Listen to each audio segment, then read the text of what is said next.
지금부터 들려드릴 이야기는 30대 직장인 여성이 겪은 아주 평범해 보이지만 묘하게 불쾌했던 한 연애에 대한 기록입니다.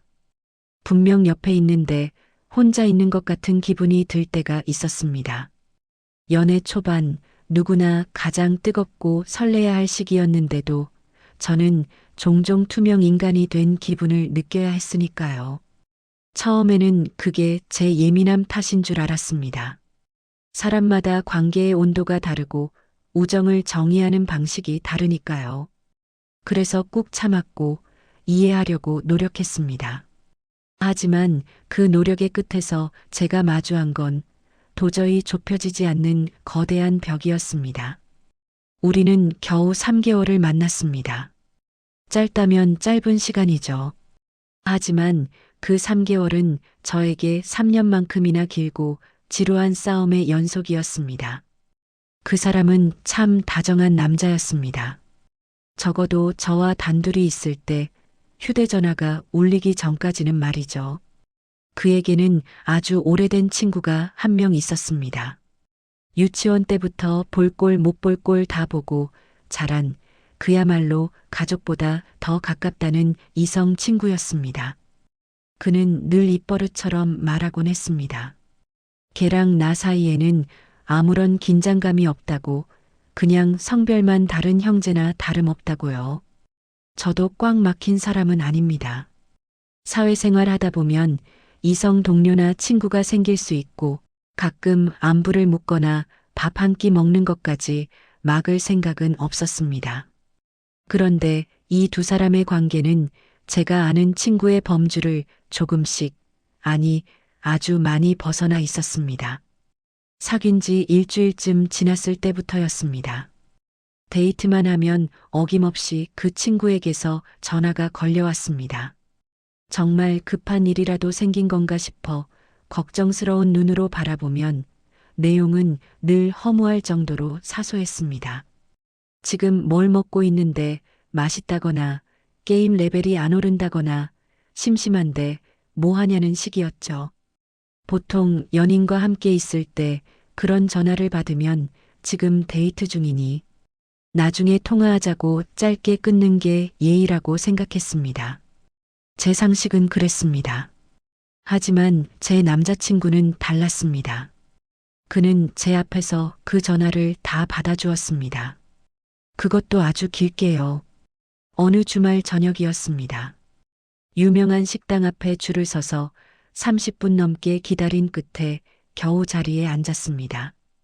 직원이 메뉴판을 가져다 주었고 우리는 이제 막 주문을 하려던 참이었습니다. 그때 또 그 친구의 전화가 울렸습니다. 남자친구는 아주 자연스럽게 전화를 받더군요. 저는 메뉴판을 들고 그를 쳐다봤습니다. 금방 끊겠지 생각했습니다. 그런데 통화는 이어졌습니다. 메뉴를 골라야 직원을 부를 텐데 그는 한 손으로 전화기를 든 채 킬킬거리며 웃느라 메뉴판은 거들떠보지도 않았습니다. 직원은 주문을 받으러 왔다가 난처한 표정으로 다시 돌아갔고 저는 배고픔과 민망함을 동시에 느끼며 맹물을 들이켜야 했습니다. 5분이 지났을까요? 그제야 전화를 끄는 그가 아무렇지 않게 묻더군요. 뭐 시킬 거냐고. 방금 무슨 통화였냐고 물으니 그냥 별거 아니랍니다. 친구가 야식을 시키려는데 족발이 나을지 치킨이 나을지 물어봐서 골라줬다는 겁니다. 그 순간 속에서 무언가 울컥하고 올라왔습니다. 내 배고픔보다 우리 앞에 놓인 이 시간보다 저 멀리 있는 친구의 야식. 메뉴 결정이 더 중요한 건가 싶었습니다. 기분이 상한 티를 냈지만 그는 오히려 저를 이해 못하겠다는 눈치였습니다. 친구가 전화한 걸 어떻게 안 받냐고 너는 너무 인간관계에 벽을 치고 사는 것 같다고 하더군요. 그때 처음으로 생각했습니다. 내가 정말 이상한 건가? 내가 너무 속이 좁고 예민해서 쿨한 요즘 사람들의 우정을 이해 못하는 건가? 그는 저에게 세상을 좀 더 열린 마음으로 보라고 조언까지 했습니다. 남녀 사이에도 끈끈한 우정이 존재하는데 왜 색안경을 끼고 보냐면서요. 저는 혼란스러웠습니다. 제가 살아오면서 지켜온 예의나 배려가 그에게는 그저 촌스러운 구속으로 느껴지는 것 같았습니다. 그래서 한동안은 아무 말도 하지 않았습니다. 그가 운전 중에 내비게이션 대신 친구의 하소연을 듣느라 길을 잘못 들어도 카페에서 마주보고 앉아 있는 시간보다 통화하는 시간이 더 길어도 그저 묵묵히 참았습니다. 제가 화를 내면 정말로 제가 이상한 사람이 되어버릴 것 같았거든요. 하지만 참는다고 해서 상황이 나아지지는 않았습니다. 오히려 그 친구의 존재감은 점점 더 커져만 갔습니다. 마치 우리 연애에 보이지 않는 세 번째 멤버가 있는 것 같았습니다. 결정적인 사건은 며칠 전에 터졌습니다. 그날은 평일이었지만 남자친구가 출근 시간을 조정할 수 있는 날이었습니다. 그는 보통 오전 10시까지 출근해서 저녁 7시에 퇴근하곤 했습니다. 그런데 전날 밤 직장 동료에게서 급한 연락이 왔다고 했습니다. 다음 날 새벽에 처리해야 할 일이 생겨서 아침 8시까지 출근을 해야 한다는 겁니다. 대신 일찍 출근한 만큼 퇴근도 빨라질 테니 저녁에 같이 연극을 보자고 하더군요. 저는 흔쾌히 알겠다고 했습니다. 어차피 저희 집에서 자고 바로 출근하기로 되어 있었거든요. 다음 날 새벽 저는 곤히 자는 그를 깨워 씻겨서 보냈습니다. 피곤해하는 그가 안쓰러워서 아침밥도 못 챙겨 보낸 게 마음에 걸렸습니다. 그렇게 그를 보내고 저도 출근 준비를 했습니다. 그런데 그날 오후 퇴근 시간이 다 되어갈 무렵 그에게서 연락이 왔습니다. 오늘 일이 늦어져서 정시에 퇴근해야 할 것 같다는 겁니다. 처음에는 이해가 안 갔습니다. 새벽같이 나갔는데 정시 퇴근이라니. 그럼 8시부터 7시까지 거의 11시간을 일한다는 건가 싶었죠. 너무 무리하는 것 아니냐고 물었더니 그가 우물쭈물하며 말을 돌렸습니다. 뭔가 이상했습니다. 평소 거짓말을 잘 못하는 사람이었거든요. 제가 집요하게 캐묻자 결국 그는 사실을 털어놓았습니다. 아침에 일찍 나간 건 회사를 가기 위해서가 아니었습니다. 그 여사친 때문이었습니다. 새벽에 친구가 배가 너무 아프다고 연락이 왔는데 집에 부모님이 계시지만 깨우기 죄송하고 차도 없어서 병원에 갈 수가 없다고 했답니다. 그래서 제 남자친구가 그 새벽에 친구 집으로 가서 친구를 태우고 병원에 데려다주고 진료가 끝날 때까지 기다렸다가 다시 집에 데려다주고 나서야 출근을 했다는 겁니다. 결국 회사에는 10시에 맞춰 도착했고 그래서 퇴근도 늦어진 것이었죠. 이야기를 듣는데 머리가 멍해졌습니다. 화가 나기보다는 어이가 없어서 말이 나오지 않았습니다. 친구가 혼자 사는 자취생이라면 100번 양보해서 이해해 볼 수도 있었습니다. 하지만 그 친구는 부모님과 함께 살고 있었습니다. 새벽에 딸이 아픈데 부모님을 깨우는 게 죄송해서 여자친구와 자고 있는 남사친을 불러낸다니요. 그게 상식적으로 가능한 일일까요? 더 기가 막힌 건 남자친구의 태도였습니다. 사람이 아픈데 어떻게 모른 척하냐고 하더군요. 일보다 사람 목숨이 중요한 거 아니냐면서요. 듣다 보니 제가 피도 눈물도 없는 냉혈한이 된 기분이었습니다. 하지만 곰곰이 생각해 보니 그 친구가 알았던 건 급성 맹장염이나 생사를 오가는 위급 상황이 아니었습니다. 전날 밤 몰래 시켜 먹은 매운 음식 때문에 탈이 난 단순한 위경련이었습니다. 저는 그에게 물었습니다. 내 데이트 약속보다 회사 업무보다 부모님과 함께 사는 내 친구의 배탈이 더 중요한 거냐고요. 그랬더니 그는 도리어 화를 냈습니다. 너는 친구가 아픈데 걱정도 안 되냐고 너무 이기적이라고 몰아세웠습니다. 그 순간 저는 지난 3개월 동안 제가 느껴왔던 불편함의 실체를 깨달았습니다. 이건 질투의 문제가 아니었습니다. 우선순위의 문제였고 존중의 문제였습니다. 그는 저를 사랑한다고 말했지만 그의 삶에서 1순위는 언제나 제가 아니었습니다. 무슨 일이 생기면 가장 먼저 달려가는 대상, 가장 먼저 감정을 공유하는 대상은 제가 아니라 그 친구였던 겁니다.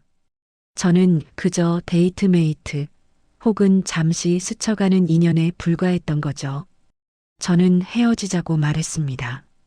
더는 이 이상한 관계 속에서 나 자신을 갉아먹고 싶지 않다고 했습니다. 그러자 그는 억울해하며 과거의 일을 들춰냈습니다. 너도 저번에 데이트하다가 친구 사고 났다고 나버리고 갔잖아. 나는 그때 너 이해했는데 너는 왜 나 이해 못해줘? 그가 말한 사건은 2달 전 일이었습니다. 당시 저와 같이 살던 룸메이트가 교통사고를 당해 응급실에 실려갔다는 연락을 받았습니다. 친구는 의식이 없는 상태였고 지방에 계신 친구, 부모님이 올라오시는데 시간이 걸려 보호자가 필요한 상황이었습니다. 저는 데이트 중에 그 연락을 받고 사색이 되어 응급실로 달려갔습니다. 그때 그는 분명히 얼른 가봐. 데이트는 다음에 하면 되지라고 말했었습니다. 그런데 이제 와서 그 일을 꺼내며 자신의 상황과 똑같다고 주장하는 겁니다. 의식이 없어 응급실에 실려간 친구와 매운 거 먹고 배탈 나서 병원 좀 데려다 달라는 친구. 이 두 상황이 정말 같다고 생각하는 걸까요? 저는 차분하게 설명하려고 했습니다. 상황의 위중함이 달랐고 보호자의 유무가 달랐다고요. 하지만 그는 제 말을 들으려 하지 않았습니다. 핵심은 데이트 중에 친구에게 달려갔다는 사실 하나뿐이라며 왜 본인만 비난하냐고 따졌습니다. 만약 그 친구가 남자가 아니라 여자였다면 혹은 제 남자친구가 여사친이 아니라 남사친에게 간 거였다면 이렇게까지 화내지 않았을 거라며 저를 의부중 있는 사람 취급했습니다. 내가 걔를 여자로 봐서 그래. 그냥 내 친구로 생각하면 아무 문제 없는 일인데 내 마음이 꼬여서 그런 거야. 그의 마지막 말은 결정타였습니다. 그는 끝까지 문제의 원인을 제 탓으로 돌리고 있었습니다. 그와 대화가 통하지 않는다는 걸 확인하고 나니 오히려 마음이 차분해졌습니다. 더는 화낼 기운도 설득할 의지도 남아있지 않았습니다. 저는 그냥 고개를 끄덕였습니다. 그래, 내 말이 맞을 수도 있겠다. 내가 속이 좁고 꼬인 사람이라서 쿨한 너희들의 우정을 감당할 그릇이 안 되나 보다. 그러니 우리는 여기까지 하는 게 맞겠다. 그렇게 말하고 돌아섰습니다. 그는 제가 홧김에 하는 말이라고 생각했나 봅니다. 며칠 뒤부터 장문의 메시지가 오기 시작했습니다. 자신이 얼마나 결백한지, 그 친구와 자신 사이의 성적인 텐션이 얼마나 없는지 구구절절 설명하는 내용이었습니다. 다른 사람들에게 물어보라고 누가 봐도 내가 과민 반응하는 거라고 적혀 있더군요. 저는 답장하지 않았습니다. 차단 버튼을 누르기 전에 잠시 화면을 내려다보았습니다. 그가 보낸 메시지 속에는 여전히 미안하다는 말 대신 내가 오해한 거다라는 말만 가득했습니다. 사실 그가 맞을지도 모릅니다. 세상 어딘가에는 그들처럼 서로의 일거수일투족을 공유하고 새벽에 달려가 병원 수발을 들어주는 찐한 남사친 여사친이 존재할지도 모릅니다. 그리고 그걸 쿨하게 이해해주는 넓은 마음을 가진 연인도 있겠죠. 하지만 적어도 저는 아니었습니다. 저는 제 연인이 1순위이길 바랐고 저 또한 그에게 1순위이길 바랐습니다. 그 평범한 욕심이 그에게는 과한 집착으로 보였던 모양입니다.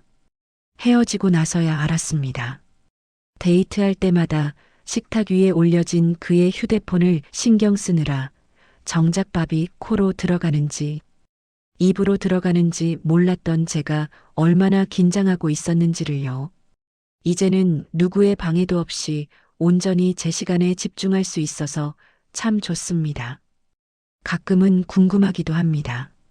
그가 다른 사람들에게 우리 이야기를 했을 때 과연 사람들은 누구의 손을 들어줬을까요? 정말 제가 이상한 사람이었을까요?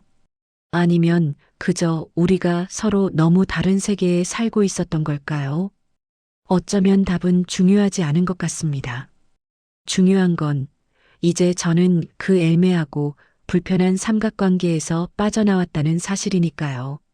새벽에 울리는 전화벨 소리에 더는 가슴 철렁할 일도 나보다 더 내 애인을 잘 아는 척하는 낯선 여자의 존재를 견딜 필요도 없어졌습니다.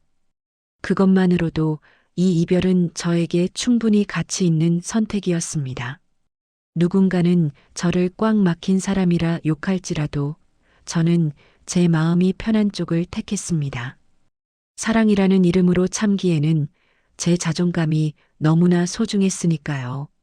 이제 와서 보니 그 3개월은 연애가 아니라 일종의 수양 같았다는 생각도 듭니다. 덕분에 하나는 확실히 배웠습니다. 나를 외롭게 만드는 사람은 아무리 사랑해도 곁에 두면 안 된다는 것을요. 그것이 친구라는 이름으로 포장된 관계라 할지라도 말입니다.